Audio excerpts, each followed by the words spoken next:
Hello, good day to all. I'm Sonia Shreety Ganesh and I'm Year 1 medical students. I'll be talking about the topic neurology. Let me begin with a brief introduction. So what is neurology? Neurology is the branch of medicine that deals with the study, diagnosis, and treatment of disorders affecting the nervous system. The nervous system can be classified into two, which is the central nervous system and the peripheral nervous system.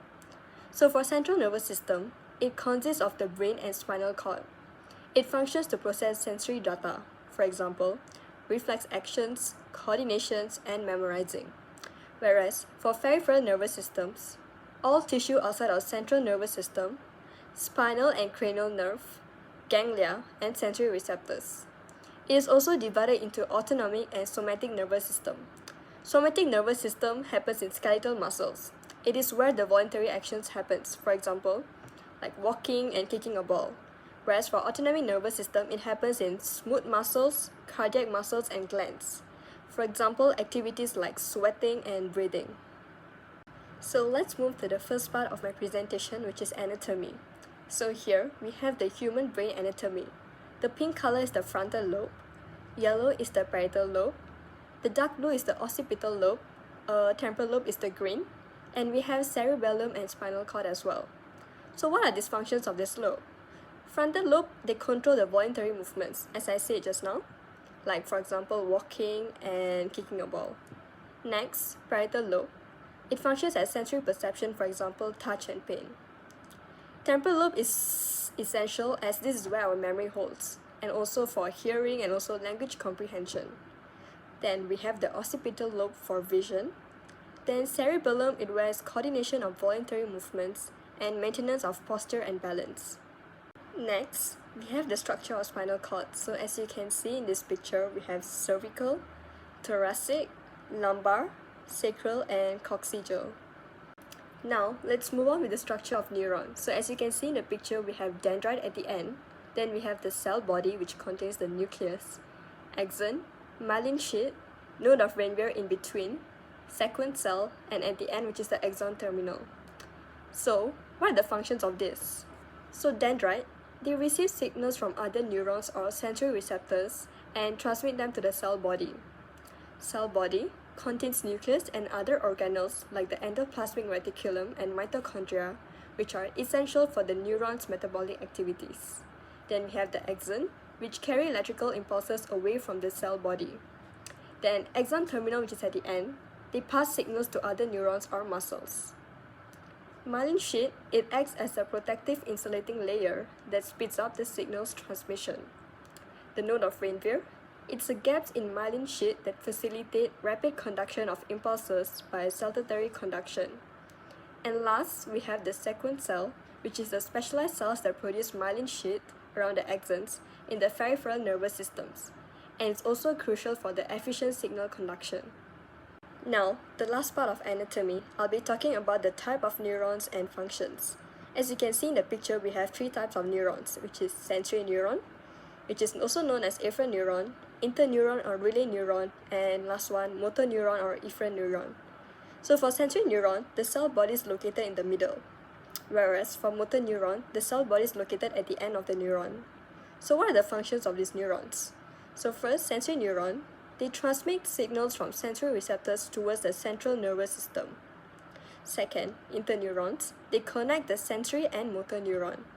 And lastly, motor neuron, they carry signals from the central nervous system to the muscles or glands. Next, we'll be moving on to the second part of the presentation, which is the biochemical process. So one of the processes is the neurotransmitter transmission. So how does it work is that the action potential reaches the presynaptic terminal. Then, depolarization of presynaptic terminal opens the ion channels, allowing calcium ion into the cells. The calcium ion triggers the release of neurotransmitter from the vesicles. Then, neurotransmitter binds to receptor sites on the postsynaptic membrane.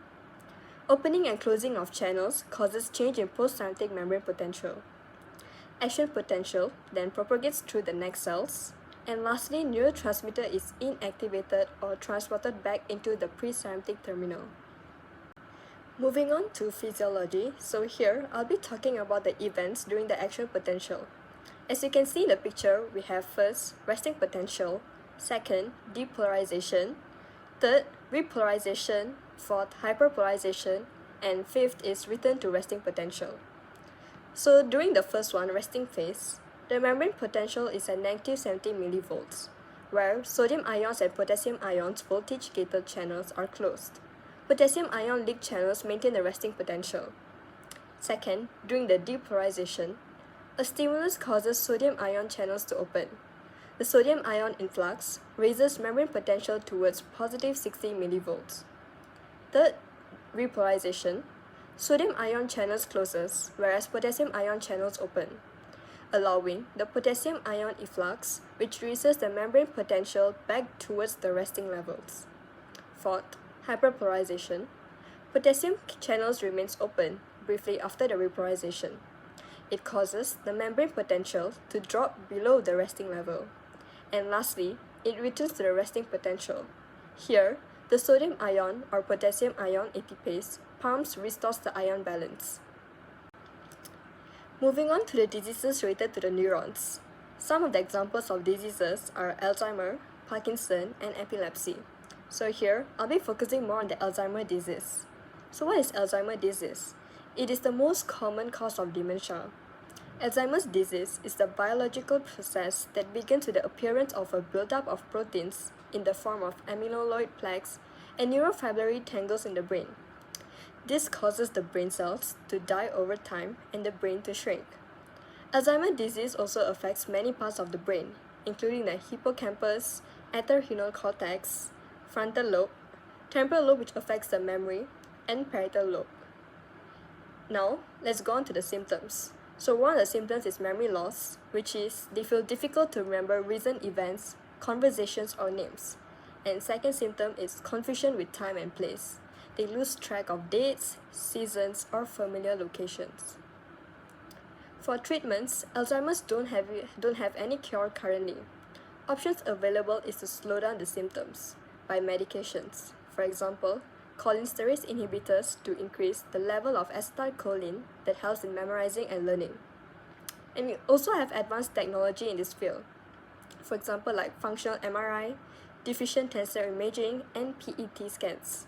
For functional MRI, it measures the brain activity through blood oxygen level changes. For DTI, which is the diffusion tensor imaging, it tracks the movements of water molecules along the white matter tracks. And lastly, PET scans, it shows the metabolic activity. The neurologist that has inspired me in this field is Dr. Selvapragasam T. He's a neurosurgeon with above 48 years of experience in this field. He is also a professional member of the Malaysian Medical Council, Preliminary Investigation Council, Medical Review Panel, and Fitness to Practice Panel. He was also an MBBS in 1973 from the Madras University, and then pursued 2 fellowships in 1982 at the Royal College of Surgeons of Edinburgh and the Royal College of Surgeons in Ireland. He is also a specialist of craniospinal surgery, brain surgery for tumors, spinal surgery, intracranial hemorrhages, and traumatic brain and spine surgery. He also treats other neurological conditions such as cervical or lumbar spondylosis, nerve damage, head injuries, paralysis, and spinal tumors or lesions. And personally, I was inspired by my grandmother who has been suffering with Parkinson's disease. In conclusion, neurology is a vital field of medicine that focuses on understanding the complex structure and function of the nervous system and its role in controlling human behavior, movement, and vital body processes. Advances in neurological research and technology have greatly improved the diagnosis and management of neurological disorders such as Alzheimer's disease and Parkinson's disease. By deepening our knowledge of neural mechanisms and disease processes, neurology continues to enhance patient care, improve quality of life, and contribute significantly to the future of medical sciences. So these are my references I've used for my assignment. And that's all from me. Thank you.